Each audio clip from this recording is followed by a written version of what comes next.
What is up, everybody? Welcome to DFS by the Numbers. This is my betting breakdown video for UFC 301. We got Alexander Pantoja going against Steve Erceg. I'm going to be breaking down these fights from a betting perspective here. I don't have a ton of action. I have 5 bets on the card. This is probably the least amount of action I've had on a pay-per-view in like a very long time. But yeah, I'll be honest, not a ton of spots sticking out. It's one of those cards where we have a lot of very juiced lines, a lot of really big favorites, and that kind of takes away from the value of some of these props and, going out there and doing a 5-leg parlay and getting plus 120 is just not my thing. But yeah, well, I think I found some spots looking to make it 3 in a row. But yeah, kind of struggled for this card, to be honest. So we'll see what happens here. Before we get into, if you guys could like the video, subscribe to the channel. Be sure to check out Best Bet on Fight Day, going live at 2 hours prior to the prelims at 4 o'clock Eastern. And yeah, I say we get right into it. So with the first fight of the card, we have Alessandro Costa going against Kevin Borjas, and this kicks off my night. I like violence here. I think both these guys have a path to finish. Borjas has a ton of power. Costa has a ton of power, and then I also think Costa has the grappling path as well. So I think either guy's live to knock out either guy. We've seen Costa knock out twice in his career. I don't think he has the best chin, and Borjas is a guy that's going to throw down. I think this is going to be a very fun fight. I see why they're kicking off the card with this fight here. So yeah, I like violence. 1 unit on the fight doesn't go to decision, minus 140. And then I also sprinkled Costa by submission at plus 700 for a quarter unit, just because that should be the path. This is a black belt in BJJ and Costa. We have not seen that yet in the UFC, but he's fighting Steve Erceg.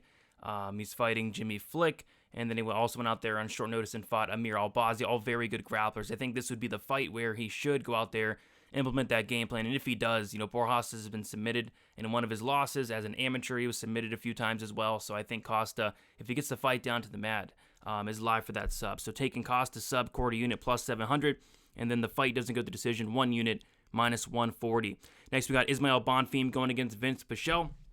Yeah, I struggle to see how, Bonfim loses this fight. So if you want to parlay up Bonfim in a multi fighter parlay, I think go for it. He's minus 600. I tried to mess around with some of these parlays this week. Like I tried to do a 3-leg parlay and it came out to like minus 120. Like it's disgusting. And I went like a 5-leg parlay is coming out to like plus 150, plus 160 this week.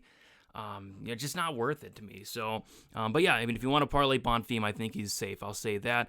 Other than that, like I was maybe looking at the over, but Vince Pichel, he's 41 and a half years old at this point. We have not seen him in, I think, like a while, like a year and 8 months at this point, Vince Pichel. So I don't know. I think Bonfim's going to go out there, make this look pretty easy. It's just, does he finish? Does he not? I'm kind of leaning a decision, but the fact that Bonfim's much younger, improving, and Pichel's just getting older and being inactive, I could maybe see a finish. But give me Pichel by decision. No bet on that one.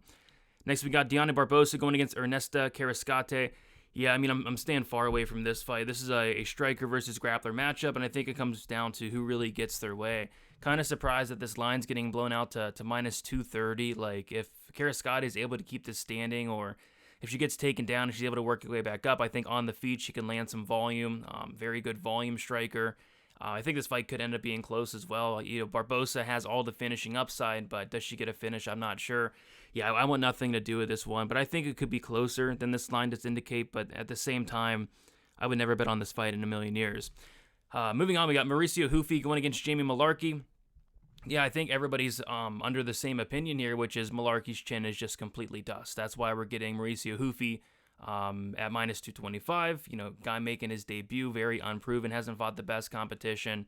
And we're getting his knockout prop at minus 125, which is kind of disgusting considering I bet Hack Brass by knockout at like plus 420 against Mullarkey last time. So I've been fading the chin of Jamie Mullarkey, and I think you could here as well. It's just they're all over it. Like laying minus 125 on a knockout prop is terrifying. And then you got to look at maybe the 2-3 knockout. It could happen in round 1. So this is one I just stayed away from. But I think Hufi probably does knock out Mullarkey. But I have kind of a weird feeling about this fight. Like Mullarkey's, he's been there, he's done that, he's fought much better competition. I think he's very skilled. It's just he doesn't have a chin. So yeah, I'm going Hufi by knockout, but I just don't really.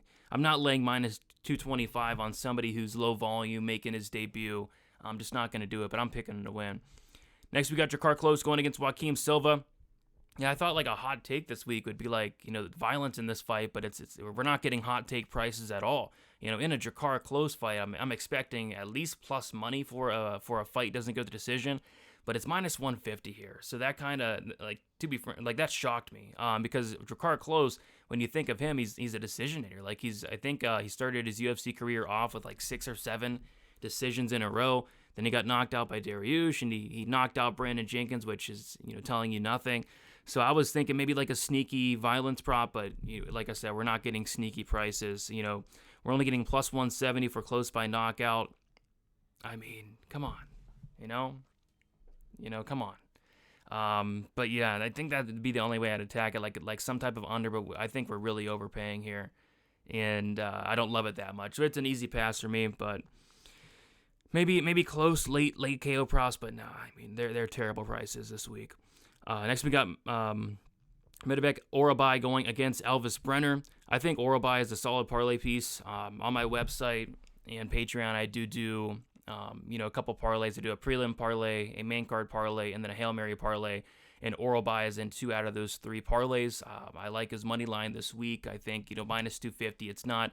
It's not like a minus 600 like a Bahio. It's not like a minus 700 like a Michel Pereira. It's parlayable, and I think this guy is really good. I think this guy is the real deal.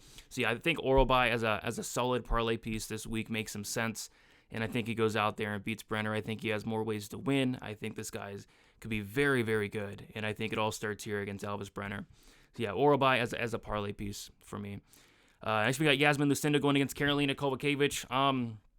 Yeah, I mean, I think Lucinda wins. It's like a lot of these, like I think Lucinda wins, but minus 400, I don't like it. She's somebody that I probably would not even parlay because I think this fight could play out a little bit closer than the line does indicate. Just because Karolina, she's been there, she's fought a lot of solid competition throughout her career. She's been on a good winning streak as well. But I think that winning streak probably comes to an end here against a much younger Lucinda, who's just going to be, I think, better everywhere. Like on the feet, Karolina maybe lands more volume. She's a very high volume striker, but I think the power is going to be coming from Lucindo, and I think Lucindo can mix in takedowns, get the fight down to the mat. You take a look at some of these props. You got Lucindo sub plus 320, decisions minus 105. I would lean decision, but maybe the sub could be live. But I swore off betting finish props for Lucindo after she went out there and didn't finish Brogan Walker. Like you got to try to not finish Brogan Walker. So another stay away from me. Next, we got Joe Anderson, Brito going against Jack Shore. We got Brito minus 165, Jack Shore plus 145. So I do have a bet here. It's chalky, but I think the line's not wide enough. And when that's the case, I'm going to play it. And that is the Joe Anderson, Brito finish only minus 220. I have 1.75 units on it. I think that should be closer to like minus 400. I think Brito has the majority of this finish upside here.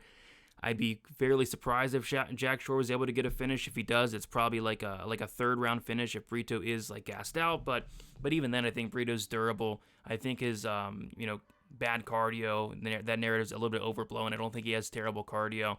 And like I said, I think he has the majority of the finish upside here. The reason I do like that finish only at a little bit of a chalkier price than that money line for Brito is because Jack Shore does have a path to victory. He does have a path to win minutes. Jack Shore is a decent striker, decent volume, but I think it would be that wrestling, that grappling that could really give Brito problems like Bill Algeo did and like Pierce did. And I think a Jack Shore decision could be on the table. So if you like Jack Shore, his decision prop is plus 350. I don't think that's terrible, but I'm on the finish only. Minus 1 or minus 220 for 1.75 units. If it goes to decision, that pushes. If Brito wins inside the distance, that hits. And then if Jack Shore wins inside the distance, that loses. Moving on, we got Kyle Bahio going against Paul Craig. Kyle's minus 645. Paul Craig is plus 470.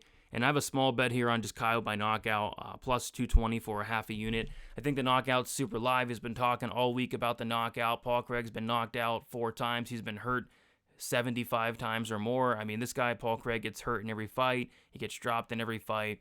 The one time he did lose the decision was against Volkan Oezdemir, where Oezdemir dropped him like so many times in that fight. Refused to follow up and get him out of there. And, I think Kyle's looking to make a statement here. I think he should make a statement here. Paul Craig's only getting older. He's only taking more damage. He's only getting, he took some hard shots in that Brendan Allen fight. Allen hurt him multiple times in that fight there. So I think Kyle's live for that knockout, playing the knockout prop plus 220. Don't want to go heavy on it. Kyle's a decisionator. He's shown just absolute terrible killer instinct. His last fight against Abus was a terrible look, had him dead to rights, didn't get him out of there. And maybe that's the case here, and that's why I'm kind of going a little bit more cautious on it, just a half a unit, but I mean, I think the knockout's super, super live this week. What I'll also say is I think fight doesn't go to decision at minus 175 is kind of ridiculous considering it's a Paul Craig fight, and I don't think we've ever seen a fight doesn't go to decision for Paul Craig anywhere near this price tag. So I think that's solid. Again, it's just be a little bit cautious because Kyle Bahio has shown crap finishing instinct in the past, but I'm hoping that changes here. So Kyle by knockout for me, small play. Michel Pereira going against Ihor Potieria. Michel Pereira at minus 650. Potieria is plus 475. You can't lay minus 650 on Pereira. You know, is Pereira minus 650 against this guy? You know, skill for skill, yeah, he is. I think he's even minus 1,000. But he's so much better than this guy, but he was also so much better than Tristan Connolly. He was also so much better against, Diego Sanchez. You know, both fights that he lost as a massive favorite. And that was a long time ago. I think he has changed his ways a little bit, but still, you know, I still, that's in the back of my head when we're talking about laying minus 650 on a dude. So he should go out there and win. How does he win? I'm not sure. It could be knockout. It could be submission. It could be decision. It could be whenever he wants. When does he get him out of there? I'm not sure. You know, now all of a sudden Pereira's a 60-second finisher, but prior to that, this guy was a decisionator. So it's just a weird fight with so many different outcomes. But I will not be touching this one. Next, we got Vitor Petrino going against Anthony Smith. Another massive favorite here. Petrino minus 550, Anthony Smith plus 400.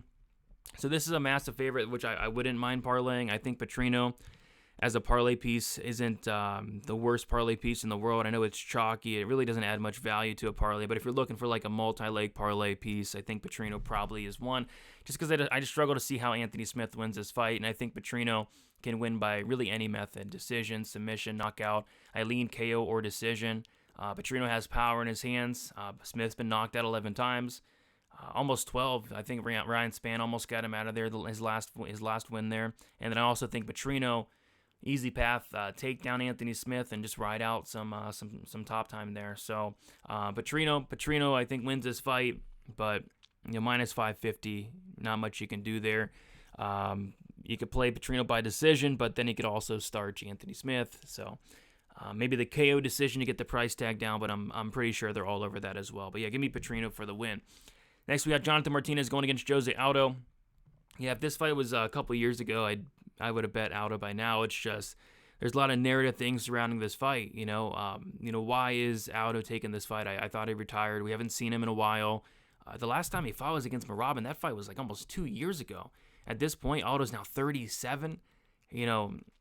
You can get away, fighting a lot older at these higher weight classes like the heavyweight, the light heavyweight, the middleweight division. But, down at, flyweight, bantamweight, featherweight, you don't see a lot of these, 37, 38, 39-year-olds having a ton of success. So, on top of that, you got Martinez, who's, much younger. This guy Martinez is improving each and every time. Like, each and every time we see him step in there, he's leveling up, and that's terrifying. So, but I do think this fight's close. You look at the fight stylistically, it's a very close fight. It's just the narrative things are kind of causing me to really stay away from this fight as a whole. I was looking at the plus 3.5 point spread for Jose Aldo. He has to win one round on all three judges' scorecards. And I could see it, especially in Brazil. I think the plus 3.5 is solid. It's like minus 165. It's chalky, but I think Aldo wins at least one round here. I'll say that. But yeah, I'm staying away from this one as well. And then we got the main event, Alexander Pantoja going against Steve Erceg. I have 1.5 units on Alexander Pantoja at minus 175. Was going to stay away when Pantoja was like minus 250, but now that this money line came crashing down, I'm going to hop on Pantoja here at the show me spot for Steve Erceg. Like, he's looked really good, but he's looked really good against who? Alessandro Costa's an okay win.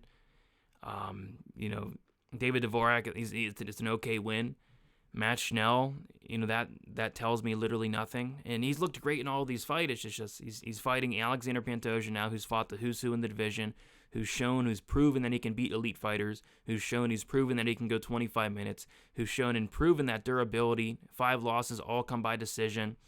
He's shown solid cardio.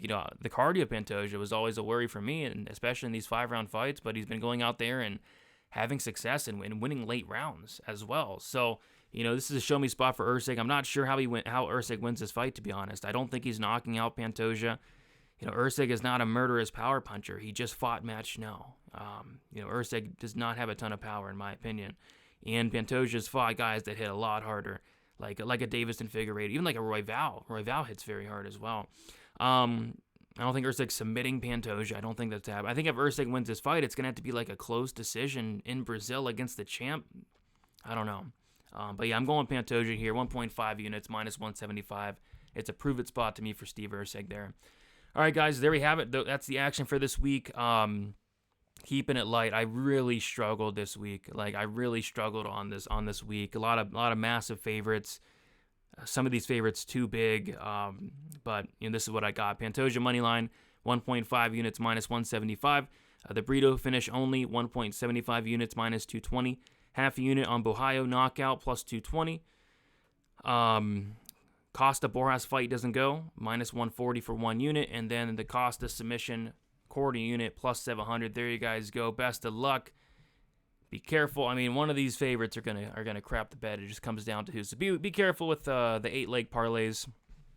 But we'll see. Maybe all the favorites do come through. I'm not sure. We'll have to see. But yeah, guys, best of luck, and tune into Best Bet on Fight Day. We'll talk to you guys soon. See you later.